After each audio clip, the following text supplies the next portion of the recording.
Well, I don't know about in the sanctuary or back in your homes on Zoom land, but there was some great dancing out here that I saw.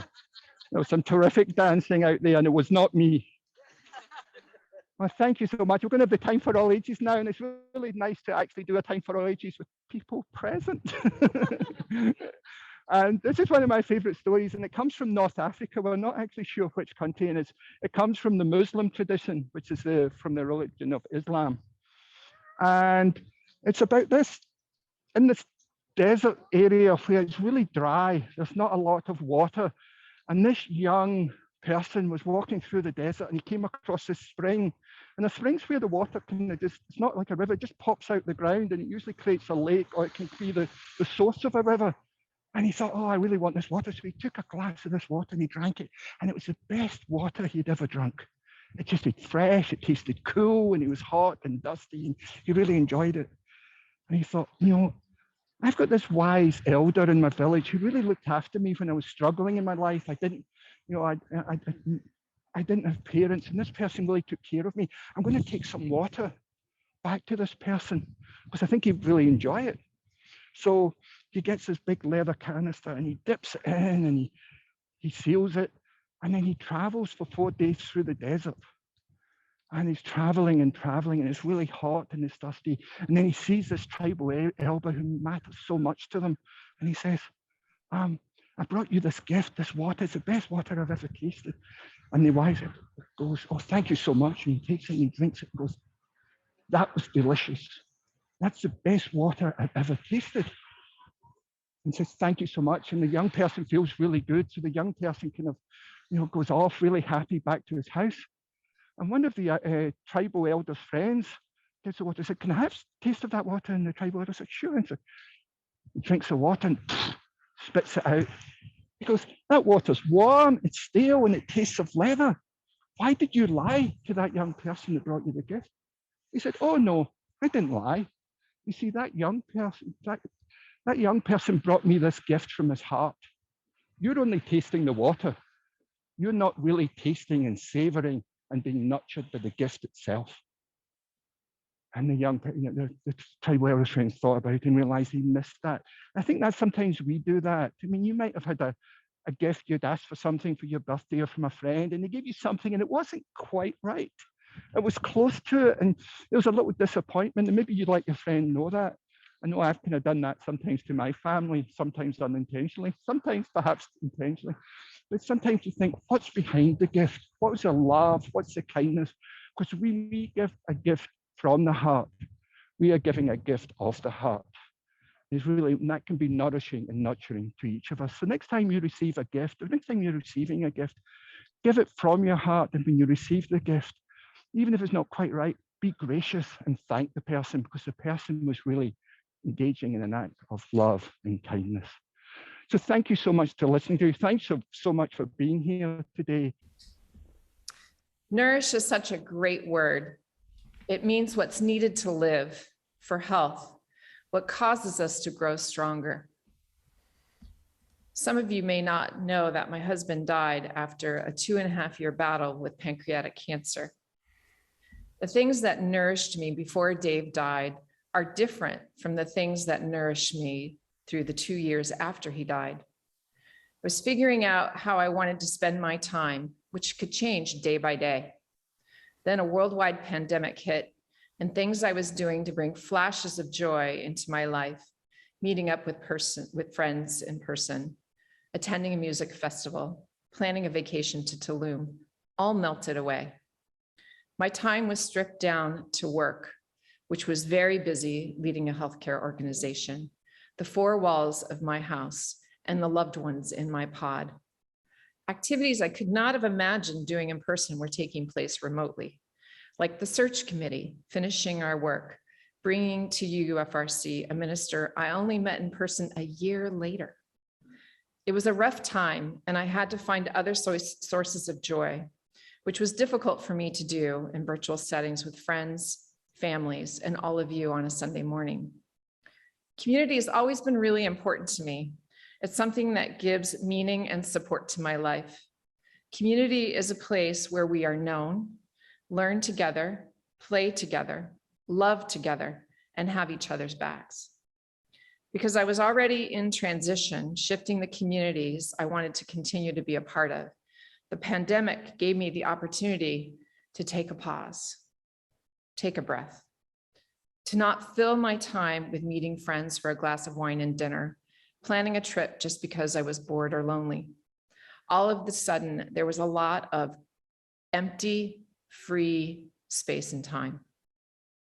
That space allowed me to think about what really nourishes me instead of what I should be doing, and an obligation to stay engaged with some communities and friend circles, even when they no longer nourished me. Surprisingly, I've learned I want to spend more time in smaller groups. My personal relationships have been distilled down, and I'm involved with less. I've found new communities to join of individuals that share interests with me in personal and spiritual growth. For one of those communities, I'm choosing to stay on the fringes, participating when I have time instead of diving in 100%. That's a new thing for me. UUFRC remains important to me. That did not waver. Why? Because community feeds my soul, gives me a place to see and be seen, is a way of contributing locally, and I get to be with all of you fabulous people. Nourished. Esther Perel says, stories shape our reality. They help us make sense of our past, what we've been through, who we were then, who we are now, and who we would like to be going forward. What is your own story about the pandemic? And how do you want to nourish yourself with community? Good morning. Sorry about being late to the service, but I had a prior commitment outside. Thank you, everyone. That was fun. It's a fun group out here, but it's lovely to be with you now as well. Now, Water Communion is a really special ceremony that's in some ways uniquely Unitarian Universalist. And, there's different ways of interpreting it, but if you look at the religious significance of water, it's got so many different meanings. In the Hebrew scriptures, water is often the sign of chaos, the floods, the riverbanks overflowing. Of course, water is also sanctification, purification. And today we're talking about water as nourishment, as a symbol for the nourishment we get from religious community and the nourishment we get from other aspects of our life. And sometimes I think what religious community can do at its best is when our cup feels depleted, our vessel is depleted, we're fed up with the pandemic, we're fed up with the political division, we're fed up with our family, we're fed up with ourselves.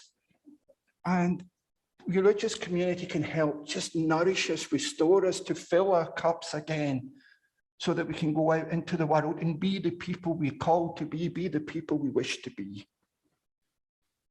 And so I'm going to invite you as you come forward today, and Tracey will give you a little more details of how we're going to do this because of the pandemic, is to really think, what's nourished you over the last 18 months of the pandemic? What's nourished you in those times of hardship? We heard in Tracey's reflection how things that nourished her during the tragic loss of Dave, to things that the years afterwards, different things nourished it, because it's not always going to be the same things. Depending where we are, we're going to find nourishment from different places. So as you bring forward and add water, or you can use the water that we have here, think about what's nourished you, and you'll be invited to share.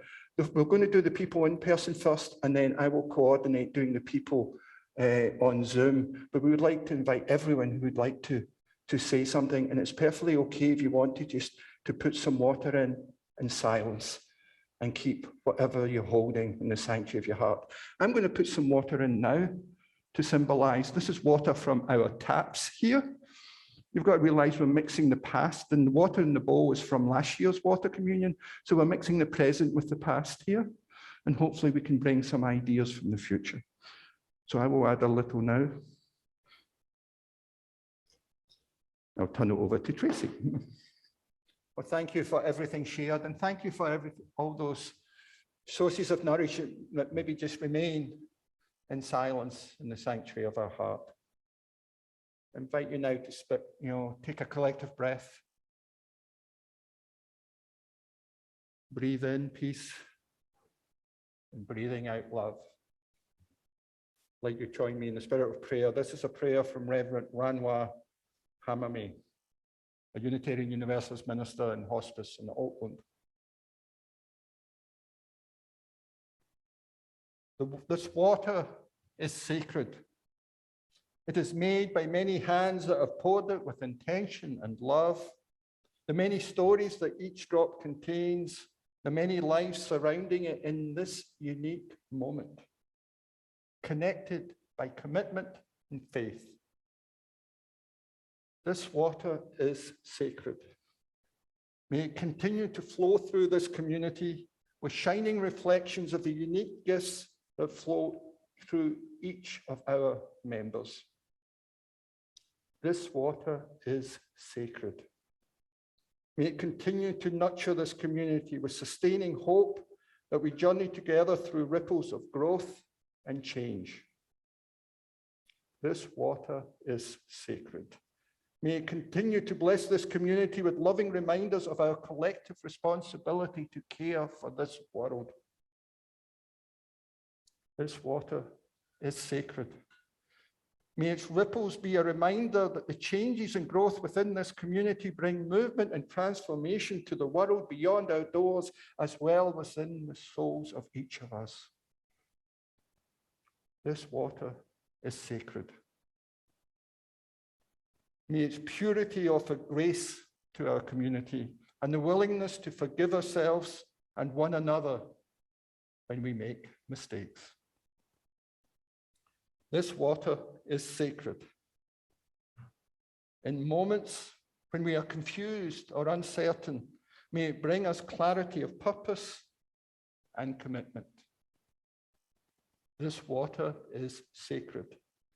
In moments when the reservoirs of our hearts and spirits are drained by sorrow or pain, may it nourish them with the knowledge that we are surrounded by a deep and abundant love. This water is sacred. I invite you to join me in silence.